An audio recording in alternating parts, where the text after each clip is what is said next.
सज्जनों, कपिल भगवान माता देवता को बंधन करके सीधे वन में चले गए। सुखदेव जी कहते हैं राजन, इसी प्रकार से मनोस्तु सतरूपायम त्रिस्रा कन्याश्च जज्ञिरे आकुतिर्देवहूतिश्चम प्रसूतिरिति विस्तृतम। मनु महाराज की जो 3 कन्याएं थी ना, उसमें से देवहूति का विवाह तो कर्दम ऋषि के साथ हुआ, आकुति का विवाह रुचि प्रजापति के साथ हुआ, और जो प्रसूति है ना, इनका विवाह दक्ष प्रजापति के साथ हुआ। सुखदेव जी कहते हैं राजन, एक बार की बात है, इन्हीं दक्ष की सुंदर सी पुत्री है कौन? सती। और सती का विवाह भगवान भोलेनाथ के साथ हुआ। और एक बार की बात है सज्जनों, सभी देवताओं ने दक्ष प्रजापति को प्रजापति का पद संभालने के लिए दिया, प्रजापति बनाया दक्ष को, और दक्ष को प्रजापति का पद मिला।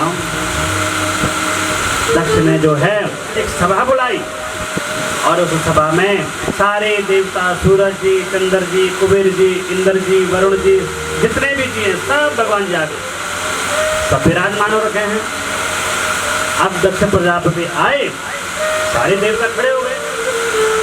जैसे कोई आता है, बड़ा कोई सम्मानजनक व्यक्ति आता है तो सब खड़े हो जाते हैं। कोई सम्मानित व्यक्ति आया, सारे देवी देवता खड़े हो गए।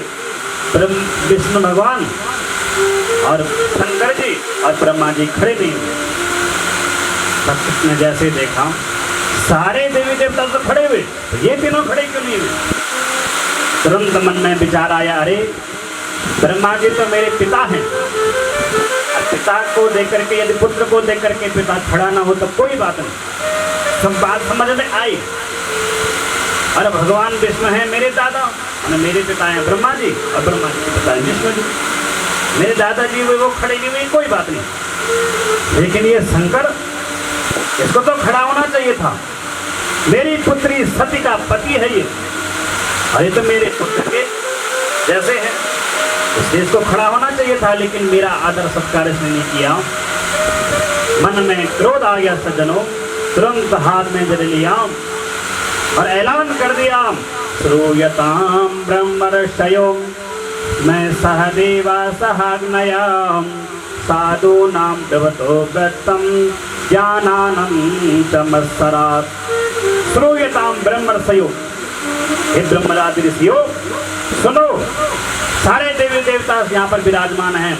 मैं सबके सामने ये ऐलान करता हूँ, संकल्प लेता हूँ, ये शंकर है ना, गृहीत्वा मृग साक्षवा पाणी मृगट लोचना, ये कहाँ मरकट सी आंख वाला, बंदर सी आंख वाला, और मेरी बेटी सती मृग नयनी। मैंने अपनी पुत्री सती का विवाह इस शंकर के साथ करके बहुत बड़ा गलत किया। आज मुझे ग्लानि हो रही है। आज मैं ये ऐलान करता हूँ, ये आदेश देता हूँ सभी देवताओं को, आज के बाद किसी भी यज्ञ में रुद्र का, शंकर का भाग न हो। और क्रोधित आंखें लाल करके सज्जनों दक्ष प्रजापति सभा से चले गए। धीरे धीरे सभी देवता चले गए। समय आया और दक्ष प्रजापति ने सज्जनों एक यज्ञ रखा, बृहस्पति यज्ञ। यज्ञ में सारे देवताओं को निमंत्रण दिया। ब्रह्मा जी, इंद्र जी, कुबेर जी, सूरज जी, अग्नि, चंद्रमा, सबको निमंत्रण दिया। केवल भगवान शंकर को निमंत्रण नहीं दिया सज्जनों। समय आया, यज्ञ की शुरुआत हुई। सारे देवी देवता विमानारूढ़ होकर के जा रहे हैं। ब्रह्मा जी ब्रह्माणी के साथ जा रहे हैं, इंद्र इंद्रियाणी के साथ जा रहे हैं, अग्नि अग्नि देवता सब विमानारूढ़ होकर के जा रहे हैं। कैलाश पर्वत से माता सती ने देखा सब लोग जा रहे हैं, पर जा कहाँ रहे हैं? पूछा कहाँ जा रहे हो? तो पता चला, हे देवी सती, तुम्हारे पिता के यहाँ यज्ञ हो रहा है, हम सब यज्ञ में जा रहे हैं। तो मैंने निमंत्रण दिया। बोले मुझे तो कोई निमंत्रण नहीं दिया। बोले अच्छा। अंदर गई, भगवान शंकर से कहा, स्वामी यज्ञ हो रहा है और प्रजापति ससुरस्य साम्प्रतम निर्यापितो यज्ञ महोत्सवे किलम वयं च तत्राभिसराम वामते यदा पितामी विद्या व्रजन्ति। बोले स्वामी प्रजापति ससुरस्य सांप्रतम, आपके ससुर जी के यहाँ यज्ञ हो रहा है। ऐसा नहीं बोला मेरे पति के यहाँ, पिता के यहाँ, आपके ससुर के यहाँ यज्ञ हो रहा है, ऐसा कहा। और सब देवी देवता वहां जा रहे हैं, आप आज्ञा दें तो हम भी चलें। भगवान शंकर ने कहा देवी ससुर जी ने हमें तो नहीं बुलाया, सब देवताओं को बुलाया, केवल हमने छोड़ दिया। और हे देवी पिता के घर कभी बिन बुलाए नहीं जाना चाहिए। आवत ही हर से नहीं नैनन नहीं स्नेह, तुलसी तहाँ न जाइए चाहे कंचन बरसे में। हे देवी जहाँ स्नेह की भावना न हो, जहाँ आदर न हो, जहाँ सत्कार न हो, जहाँ कोई पूछने वाला न हो, बोलने वाला न हो, वहाँ जाए देवी चाहे कंचन बरखे में सोने की बारिश भी हो ना, वहाँ तभी नहीं जाना चाहिए। अपमान के अलावा और कुछ नहीं मिलेगा। माता सती पुत्री का हृदय अति कोमल। बोले पिता के यहाँ तो मुझे जाना ही था, बार बार बाहर आती, अंदर जाती, बाहर आती, मन में बड़ा उद्वेग हो रहा, क्या करूं, मुझे तो जाना था। भगवान शंकर से निवेदन किया, बोले स्वामी मुझे जाने दो। शंकर ने बार बार मना किया। माता सती को क्रोध आ गया। सज्जनों माता सती क्रोध में 10 दिशाओं में भटकती। मन में ये था कि मैं पिता के यहाँ जाऊंगी यज्ञ में। और भगवान शंकर को 10 स्वरूप दिखाए। कालिका च महाविद्यां षोडशी भुवनेश्वरी, भैरवी छिन्नमस्ता च विद्या धूमावती तथा, बगुला सिद्ध महाविद्यां मातंगी कमलात्मकां, एकादश महाविद्यां सर्वते स्वीति गोपितां। माता ने 10 दिशाओं में जो है अपने 10 रूप रखे। भगवान शंकर को अंतिम में जो है जाने का आदेश देना पड़ा। और साथ में नंदी को बोल दिया जाओ तुम जरा जा करके देखो क्या होता है वहाँ। माता सती जो है शिव जी को छोड़ करके स्वयं ही पिता के यहाँ चली गई। जा करके देखा तो सबका भाग है यज्ञ में। इंद्र का भाग, कुबेर का भाग, चंद्र का भाग, सूरज जी का भाग, सब जितने भगवान जी हैं सबका भाग है, केवल रुद्र का भाग नहीं। और आपने जो है देखा पिता ने तो मुंह फेर लिया, लेकिन माता का हृदय अति कोमल। सादर भले ही मिले एक माता, सादर सहित मिले एक माता, सादर भले ही मिले एक माता, हृदय सहित मिले एक माता, भगिनी मिले ही बहुत मुस्काता, भगिनी मिले बहुत मुस्काता, की भगिनी मिले ही बहुत मुस्काता, भगिनी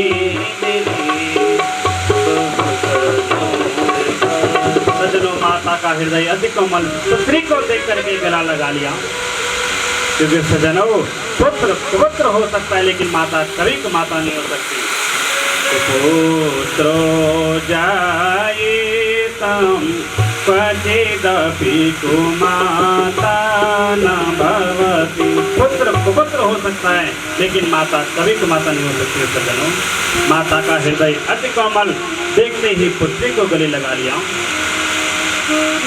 और जैसे ही आदर सत्कार पूछा, लेकिन पिता तो अत्यंत क्रोध में, इसको यहाँ किसने बुलाया। और जैसे ही सती ने पिता दक्ष को क्रोधित होते हुए देखा और देखा यज्ञ में रुद्र का भाग नहीं है, मेरे पति का भाग नहीं है, और क्रोध हो गई। बोले पिताजी आज आपने मेरा पति का अपमान, मतलब मेरा ही अपमान कर दिया। अपना हाथ को रगड़ना चाहा अंगुष्ठ से एक अग्नि ज्वाला पर प्रज्वलित हो गए और उसी अग्नि में सज्जनों भस्म हो गई माता सती। हाहाकार मच गया सब जगह। माता सती ने अपना देह त्याग कर दिया, यज्ञ में विध्वंस कर दिया। इधर सज्जनों हाहाकार मच गया। नंदी दौड़ते दौड़ते भगवान शंकर के पास आए। भगवान शंकर के पास जब खबर पहुंची, एक अपनी जटा से बाल उखाड़ा, भूमि पर पटका, तुरंत वीरभद्र प्रकट हो गए। बोले वीरभद्र भगवान की जय। वीरभद्र ने हाथ जोड़ के बंधन किया, बोले प्रभु क्या ज्ञान है। वीरभद्र से कहा तुम जा करके जाओ और दक्ष के यज्ञ को विध्वंस कर दो। आज सज्जनों वीरभद्र गए और कोशा नाम के पंडित जी के दांत तोड़ दिए, भृगु ऋषि की दाढ़ी नोच दी और यज्ञ का जो है विध्वंस कर दिया। दक्ष का तो सिर ही स्वाहा कर दिया। भगवान शंकर ने अपना राज रूप धारण कर दिया, सीधे आए दक्ष के यज्ञ में और माता सती के शरीर को जो जल रहा था सबको ऐसे उठा करके आकाश मार्ग से जा रहे थे। भगवान विष्णु ने देखा, रे भगवान शंकर माता सती के शव को लेकर के कहाँ जा रहे हैं, और तुरंत अपने चक्र को फेंका। चक्र से सजनों माता सती के 52 टुकड़े हो गए। जो टुकड़ा जहां जहां गिरा वहां जाकर के 52 सिद्धपीठ कहलाए। और सज्जनों माता के 52 सिद्धपीठ जहां जहां जो जो अंग गिरा वहां इतने सिद्धपीठ हो गए सज्जनों। और अब जब चारों ओर हाहाकार मच गया, देखो ये कितना अनर्थ हो गया। जो है मुख्य यजमान दक्ष प्रजापति का तो सिर ही साहा होगा, अब क्या किया जाए। सबने विचार विमर्श किया। ब्रह्मा जी, इंद्र जी, कुबेर जी, सूरज जी, चंद्र जी, सब भगवान ने विचार किया।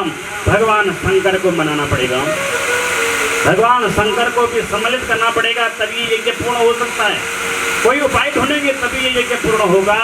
क्योंकि भागवत की कथा भी होती तो ब्रह्मा, विष्णु, रुद्र, इंद्र स्तंभ होता है, और जिसमें या तो इंद्र स्तंभ ही नहीं है, रुद्र स्तंभ ही नहीं है, तो यज्ञ पूर्ण होगा कैसे। सब देवी देवता सज्जनों सुंदर से भगवान शंकर के पास पहुंचे और भगवान शंकर का सुंदर गुणानुवाद किया। हे प्रभु, आपका इतना सुंदर सा स्वरूप, आप हमारे जो है शंका का समाधान कीजिए। आधा है चंद्रमा सर पे तेरे, आधा है चंद्रमा सर पे तेरे, सर्पों की माला गले में तेरे, सर्पों की माला गले में तेरे। बाबा शंभो बोले, बाबा शंभो बोले, बाबा शंभो बोले, बाबा शंभो बोले। आधा है चंद्रमा सर पे तेरे, आधा है चंद्रमा सर पे तेरे, अरे सर्पों की माला गले में तेरे, सर्पों की माला गले में तेरे। बाबा शंभो बोले, बाबा शंभो बोले, बाबा शंभो बोले, बाबा शंभो बोले। अरे सब लोग हर महादेव।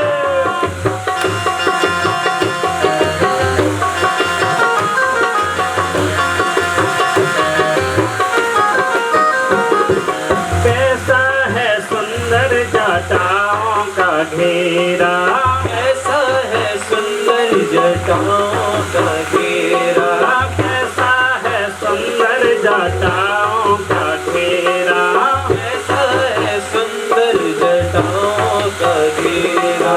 गंगा उसी में समाये हुए हैं, उसी में समाये हुए। बाबा शंभो बोले, बाबा शंभो बोले, बाबा शंभो बोले, बाबा शंभो बोले। हो बाबा शंभो बोले, बाबा शंभो बोले, बाबा शंभो बोले, बाबा शंभो बोले।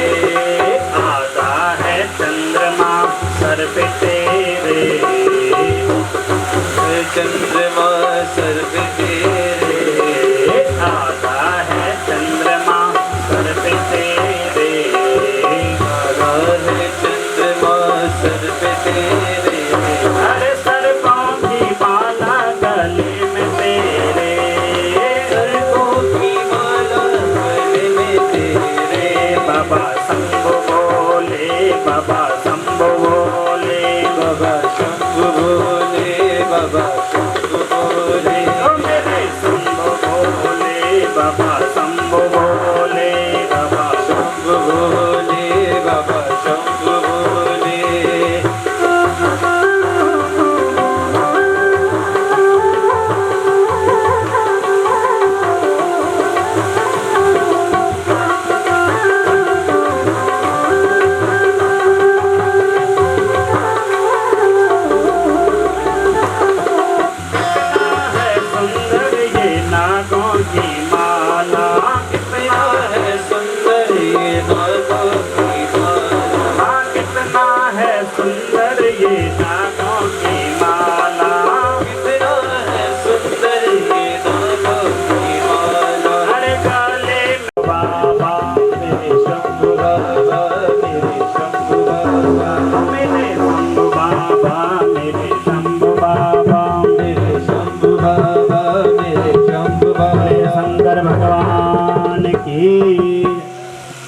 तो सज्जनों, कुभोजनम क्रोध मुखी च भार्याम। कुभोजनम, जो बासी भोजन होता है उसको नहीं करना चाहिए। भोजन करोगे तो अपच हो जाती है। क्रोध मुखी च भार्या, पत्नी यदि बार बार क्रोधित होती है, हर बात से क्रोधित होती है, जितना समझाओ बार बार क्रोध, क्रोध मुखी च भार्या, उस पत्नी का भी त्याग कर देना चाहिए। और मूर्खश्च पुत्रो विधवा च कन्या, मूर्ख यदि पुत्र हो जाए, किसी ने अपने बालक को सुंदर सा पढ़ाया लिखाया, लेकिन वो जो है विधवा हो गई, विवाह हुआ था लेकिन भर जवानी में पुत्री जो है विधवा हो गई, एक पिता के लिए इससे बड़ा कष्ट और क्या होगा। बिनाग्निकाष्ठा दहते शरीरम, ये शरीर को बिना लकड़ी के, को अपने बहन के अत्याचारों को देकर के इतनी ग्लानि हुई, राजा अंग जो है सीधे चलो वन में चले गए। अब ये इतना अत्याचारी पापाचारी संतों का अपराध कर दिया, संतों ने उसको श्राप दे दिया, जा तेरी मृत्यु हो जा। वो मृत्यु को प्राप्त हो गया। माता सुनी थी ने अपने पुत्र को बड़ी जो है ग्लानि हुई और तेल की कढ़ाई में उसके शव को रखा, शरीर को रखा, ये मेरा बालक है। और सज्जनों, अब जब जो है अब गद्दी पर कौन बैठे, तो उसी अंत में सज्जनों जो मनु महाराज की दूसरा पुत्र था प्रियव्रत, प्रियव्रतो भागवतः आत्मा राम कथम मुने गृहे रमत यन्मूलः कर्म बंध पराभवम्। इसी प्रियव्रत का जो सुंदर सा विवाह विश्वकर्मा की पुत्री बृहस्पति के साथ हुआ। विश्वकर्मा जो शिल्पी करता है, जैसे हमारे डॉक्टर होते हैं, हमारे जो घर बनाते हैं, ऐसे ही भगवान के जो घर बनाते थे, जो सुंदर सा नगर का निर्माण करते थे, द्वारिका का निर्माण, ये सब भगवान शिल्पी करता विश्वकर्मा ने किया। और उन्हीं की पुत्री जो है बृहस्पति के साथ जो है विष्णु प्रियव्रत का विवाह हुआ। और प्रियव्रत का सुंदर सा बालक अग्निद्र, और इसी अग्निद्र का बालक हुआ नाभि, और नाभि का बेटा हुआ ऋषभदेव महाराज। ऋषभदेव की जो है पुत्री सुंदर इंद्र की कन्या जयंती के साथ विवाह हुआ। और इसी ऋषभदेव की सज्जनों 100 पुत्र हैं, जिसमें सबसे बड़े पुत्र भरत जी महाराज हैं। बहुत समय तक ऋषभदेव ने राज का संभाला और अंतिम समय आया, सीधे वन में चले गए ऋषभदेव महाराज। गद्दी पर भरत जी महाराज बैठे हैं। भरत जी महाराज का सुंदर सा बालक सुमति, और कुछ समय बाद जो है भरत जी महाराज ने भी राज का संभाला, सुमति को जो है राजकाज दिया और सीधे चले गए वन में।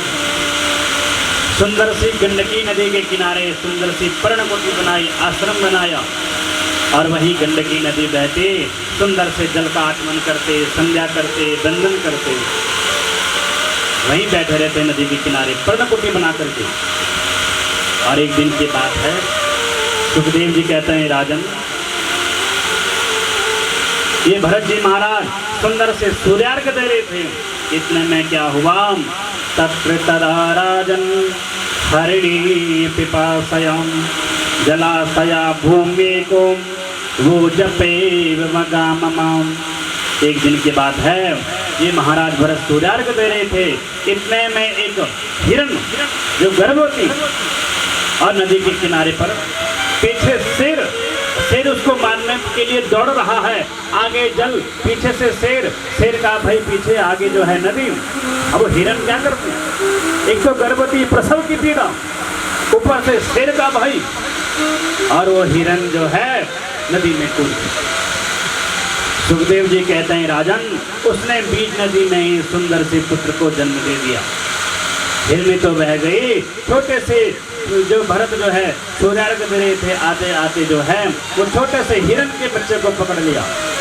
और मोह माया ममता, इतना सुंदर सा बालक हिरण का छोटा सा, अपने आश्रम में लेके गए। सुंदर सा अग्नि जलाए, उसको सुखाया तपाया, सुंदर से उसको नहलाया धुलाया। अब तो धीरे धीरे धीरे धीरे जो है मोह माया लिप्त हो गई। सुखदेव जी कहते हैं राजन, एक दिन की बात है, महाराज भरत जो है लकड़ी बीनने गए थे जंगल में। ये हिरण का बच्चा अकेला था आश्रम में। इतने में बहुत सारे हिरण आए और हिरणों के साथ साथ छोटा सा हिरण भी चला गया वन में।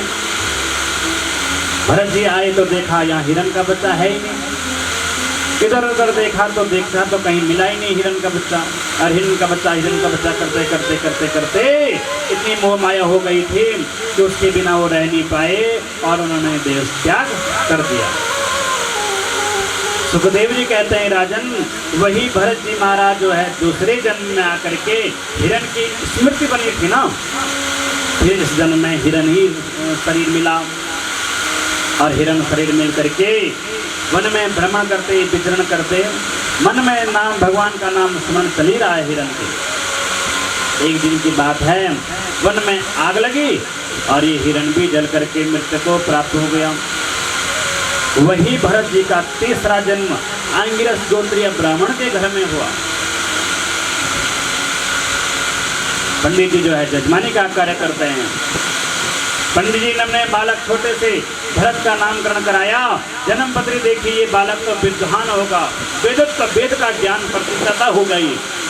लेकिन इसके कर्म, ये ऐसे कार्य कर रहा है कि बिल्कुल ये तो जड़ जैसे है भाई, इसलिए नाम क्या रख दिया, जड़ भरत। कुंडली तो महान कुंडली है, वेद वेदांत का ज्ञाता होगा, ज्योतिषी होगा, कर्मकांडी होगा, लेकिन इसके कर्म ऐसे हैं, ये बिल्कुल जड़ के जैसे काम कर रहा है, बिल्कुल मूर्ख बन चुका है। नाम जड़ भरत रख दिया सज्जनों। धीरे धीरे समय व्यतीत हुआ। एक दिन की बात है, पिताजी का अंतिम समय आया, चारों पुत्रों को बुलाया, बोले बेटा ये तुम्हारा जो है भाई, और इसको तुम जो है संभालना, ये तुम्हारे साथ रहेगा। अब मेरा अंतिम समय आ गया है, इसकी देखभाल करना। और पिताजी जो है चले गए। कुछ समय तक भाइयों ने देखभाल करी और खेत में खूब सारे जो है धान बोई दी और घर खेत की मेन पर बिठा के रख दिया। बोले जाओ तुम जो है खेत में जो चिड़िया आएगी उनको भगा देना। अब भरत जी महाराज जा रहे हैं खेत में, चिड़िया आई और चिड़ियों ने सारे खेत में जो दाने दाने थे सब खा दिए। भरत जी महाराज सोच रहे हैं, अरे चिड़ियों खाओ खाओ, तुम भी तो भगवान के संतान है, मैं निकाल नहीं पा रहा हूँ। वो भी छुड़ाना चाह रही है, अरे मुझे छोड़ दर्द हो रहा है, मुझे छोड़ दर्द हो रहा है, लेकिन मुझे बड़ा आनंद आता था जब मेरी चोट सचमुच में वहीं फंस गई। निकालना चाह रहा हूँ, निकाल नहीं पा रहा हूँ। उसको बड़ा दर्द हुआ उस गधी को। आगे तालाब था, समुद्र नदी, और वो जाकर के उसमें छलांग मार दी। वो तो मर गई, मैं भी उसके साथ साथ मेरा भी राम नाम तक।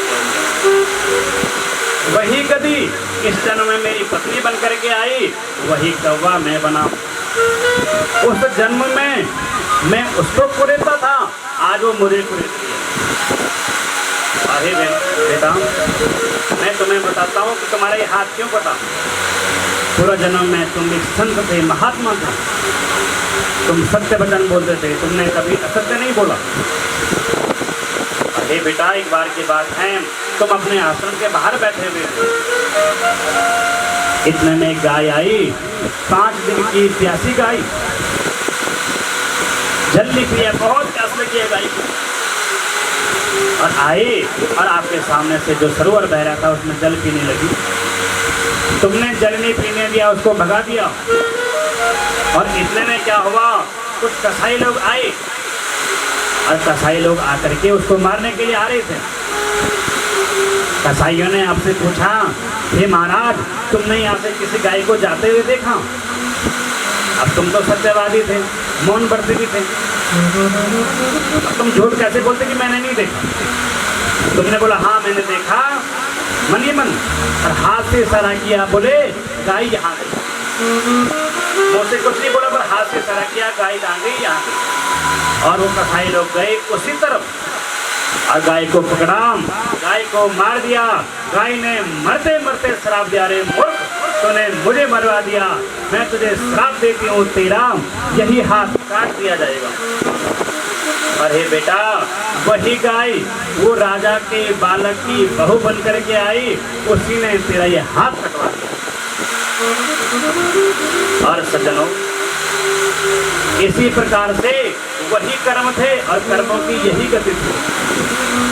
इसलिए सुखदेव जी कहते हैं, राजन, जो जैसा कर्म करेगा उसको वैसे फल की प्राप्ति होती है।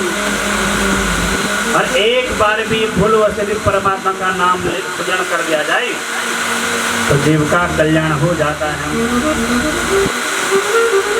बोले राजन, ऐसा कल्याण हो जाता है, परमात्मा के, भगवान के, विष्णु के पार्षद ले आते हैं विमान लेकर के और बैकुंठ ले जाते हैं ससुरी। बोले एक बार की बात है राजन, कि कन्याकुब्जे द्विजः कश्चित् दासीपतिरजामिला नाम्ना नष्ट सदाचारो दास्या संसर्ग दूषितम्। बोले राजन, कन्नौज नगर में एक ब्राह्मण रहता था, उसका सुंदर सा बालक अजामिल, और अजामिल अपने पिता के लिए सुंदर से संध्या बंदन करने के लिए सुंदर से जल की व्यवस्था करता, फूल की व्यवस्था करता, फल की व्यवस्था करता। एक दिन की बात है राजन, ये अजामिल बगीचे में गया और इसने किसी दासी को देखा, और दास्या संसर्ग दूषितम्, दासी के संसर्ग से ये दूषित हो गया।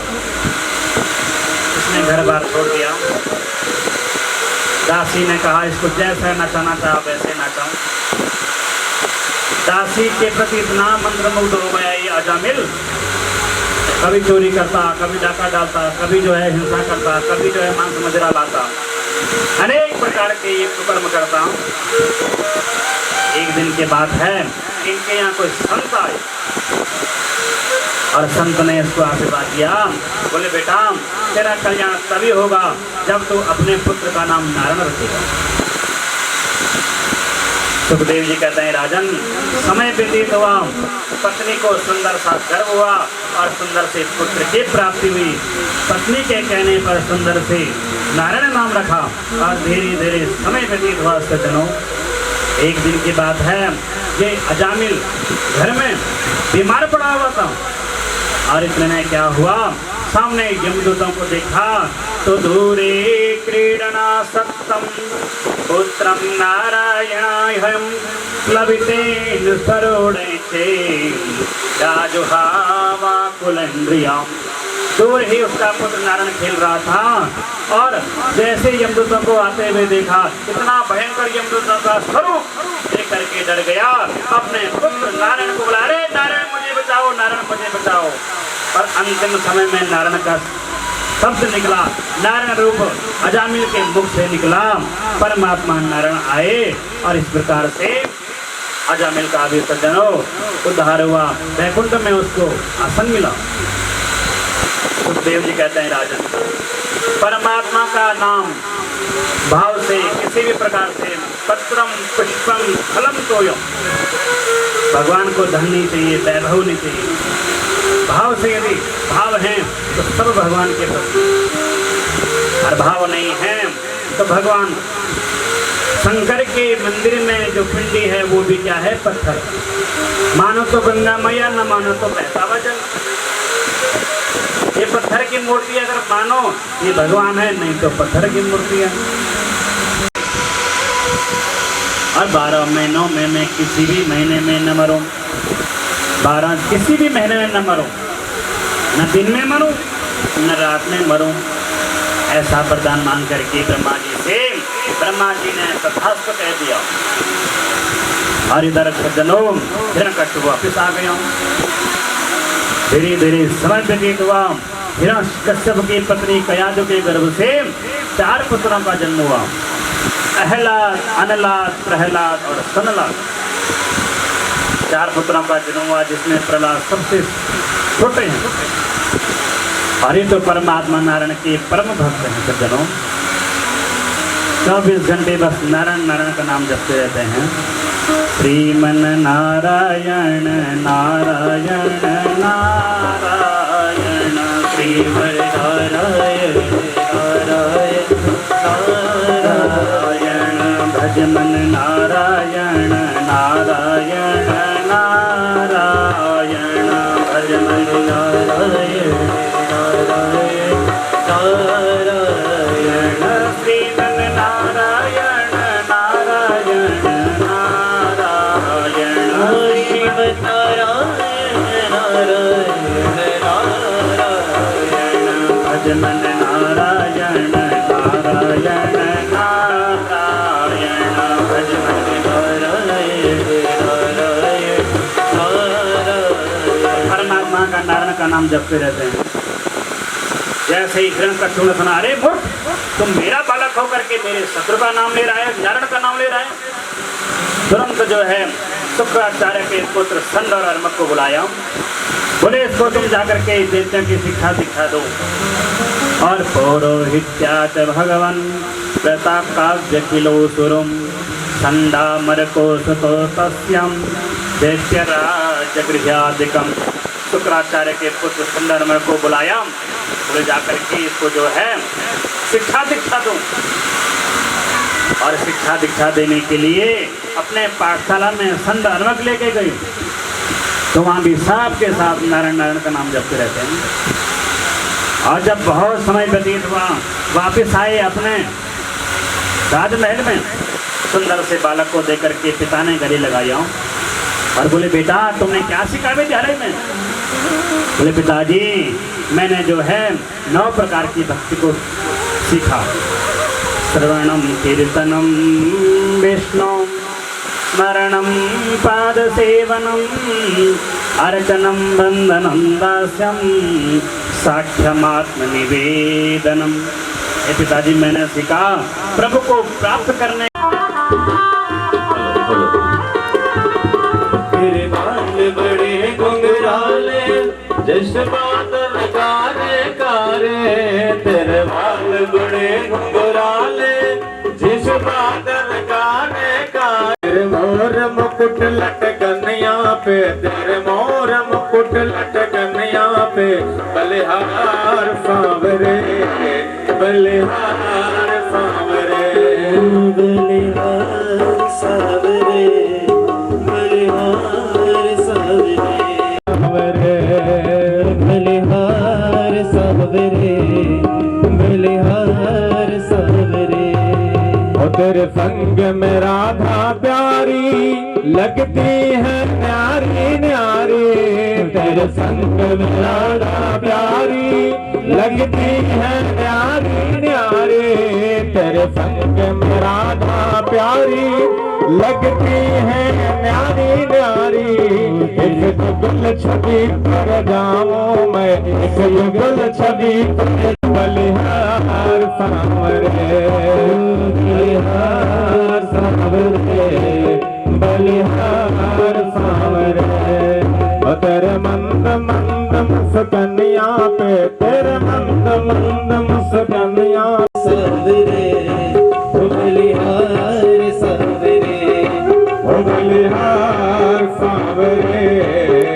प्यारी तेरी चाल अदब मतवारी लगती है प्यारी प्यारी, तेरे पायल की धन कनियन पे, तेरे पायल की धन कनियन पे बलिहार सांवरे बलिहार सांवरे, वो बलिहार सांवरे, बलिहार सांवरे, बलिहार सांवरे, बलिहार सांवरे।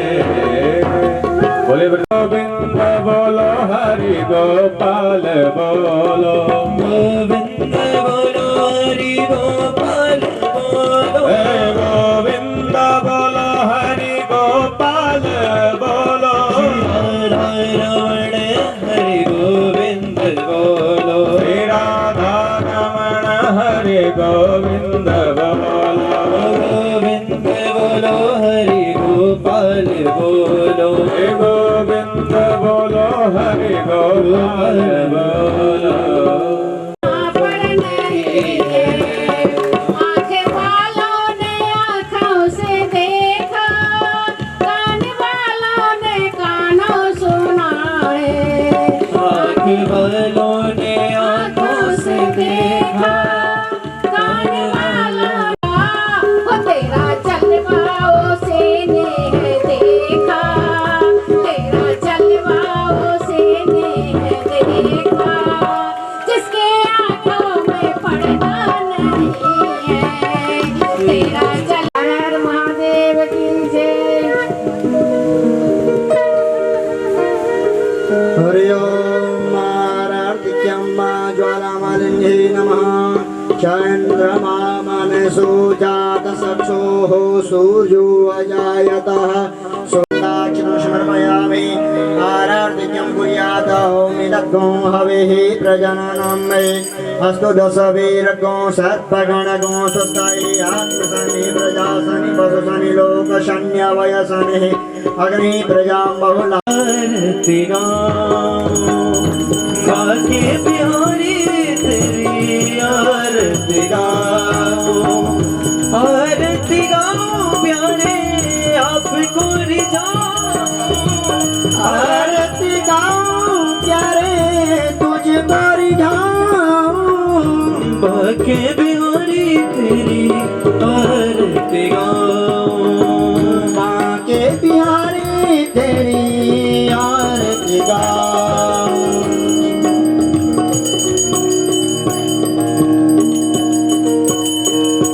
और मुकुट प्यारे शीश पे सोहे, और मुकुट प्यारे शीश में सोहे, प्यारी बंसी मेरो मन मोहे, प्यारी बंसी में देख युगल छवि बनी रवि जाओ, शिवा के बिहारी तेरी आरती गाओ, देख आगे बिहारी तेरी आरती गाऊं।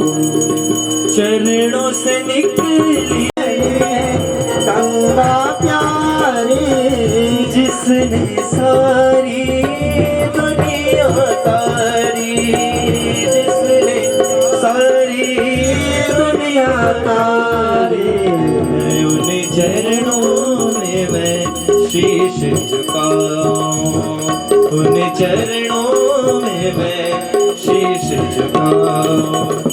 दास अनाथ के नाथ आप हो, दास अनाथ के दास तुम हो, दुख सुख जीवन प्यारे साथ आप हो, दुख सुख जीवन प्यारे साथ आप हो। हरि चरणों में मैं दर्शन पाऊं, हरि चरणों में मैं दर्शन पाऊं, शिवा के बिहारी तेरी हे गिरधर तेरी आरती गाऊं।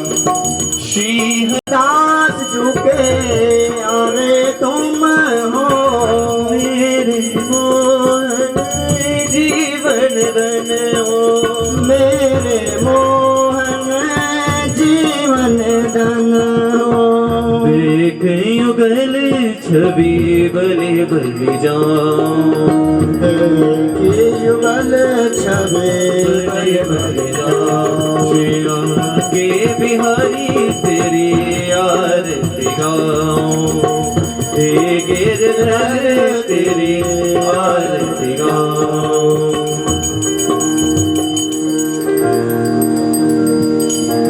श्री भागवत भगवान की है आरती, पापियों को पाप से है तारती। श्री भागवत भगवान की आरती, पापियों को पाप से है तारती। करो आरती करो आरती करो आरती करो आरती करो आरती करो आरती करो आरती करो आरती। श्री भागवत भगवान की है आरती, पापियों को पाप से है तारती। श्री भागवत भगवान की है आरती, पापियों को पाप से है तारती। ये अमर ग्रंथ ये मुक्ति पंथ ये पंचम वेद निराला, नव ज्योति जगाने वाला। ये अमर ग्रंथ ये मुक्ति पंथ ये पंचम वेद निराला, नव ज्योति जगाने वाला। हरि नाम यही हरि नाम यही हरि नाम यही हरि नाम यही जग मंगल की आरती, पापियों को पाप से है तारती। श्री भागवत भगवान की है आरती, पापियों को पाप से है तारती। ये शांति गीत पावन पुनीत पापों को मिटाने वाला है, हरि दर्श कराने वाला है। ये शांति गीत पावन पुनीत पापों को मिटाने वाला है, हरि दर्श कराने वाला है। ये सुख करनी ये दुख हरनी ये सुख करनी ये दुख हरनी, ये सुख करनी ये दुख हरनी ये सुख करनी ये दुख हरनी। ये मधुसूदन जी की आरती, पापियों को पाप से है तारती। श्री भागवत भगवान की है आरती, पापियों को पाप से है तारती। ये मधुर बोल जग बंद खोल, ये मधुर बोल जग बंद खोल, सन्मार्ग दिखाने वाला है, बिगड़ी को बनाने वाला है।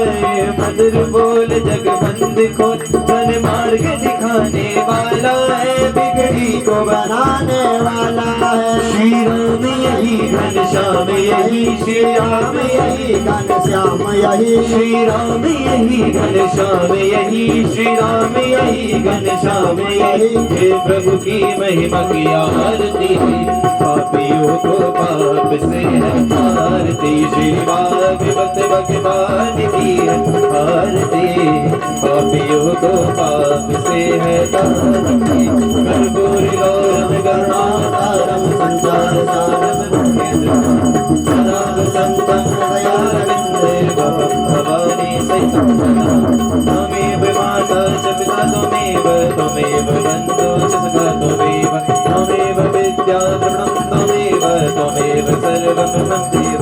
हरे राम राम राम हरे हरे, कृष्ण कृष्ण हरे हरे, राम राम हरे हरे, कृष्ण कृष्ण हरे हरे। हरि ओम जलेनो शीतले कर्णं पुष्पे देवन्दनम् आरार्तिक्यं कुर्मे पश्यमे वरदो भवः। हरि ओम कायेन वाचा रोगं सर्वं दुःखं सर्वं दारिद्र्यं गतोऽम्यहम् आरार्तिक्यं समर्पयामि। हरि ओम मंत्रपुष्पाञ्जलिम्। ओम जगन्नाथन्यमाय जयन्तरेवास्तानि धर्माणि प्रथमान्यासन्ना तेहनाकं राज्यं महाराज्यमाधिपत्यमयं समन्ता प्रियायेषा सार्वभौमः सर्वायुषा अनन्ताः प्रार्था पृथ्वी समुद्रपर्यन्ता हरि ओम विश्वतक्षुक्षोरुदब्धसुभाता शम्बाहुभ्यां दमति सैन्पतरेद्या वा भूमि जनयन् देव एकः ओम एकदन्ताय विद्महे वक्रतुण्डाय धीमहि तन्नो दन्ति प्रचोदयात् ओम नारायणाय विद्महे वासुदेवाय धीमहि तन्नो विष्णुः प्रचोदयात् ओम महालक्ष्म्यै च विद्महे विष्णुपत्नीं च धीमहि तन्नो महालक्ष्मी प्रचोदयात् ओम नन्दनन्दनाय विद्महे यशोदानन्दनाय धीमहि तन्नो कृष्णः प्रचोदयात् ओम भास्कराय विद्महे दिवाकराय धीमहि तन्नो सूर्यः प्रचोदयात् ओम अंजनीसुताय विद्महे वायुपुत्राय श्रीवन्तिका वकुलचम्पकपाटलाब्जे पुन्नागजातकरवेलरसालपुष्पे बिल्लवप्रभार तुलसे धर्माञ्जलिभिः तां पूजयामि जगदीश्वर मे प्रसीदा मन्दारमालाकराय दिगम्बराय च दिगम्बराय नमः शिवाय च नमः शिवाय नाना सुवर्णपुष्पाणि यथा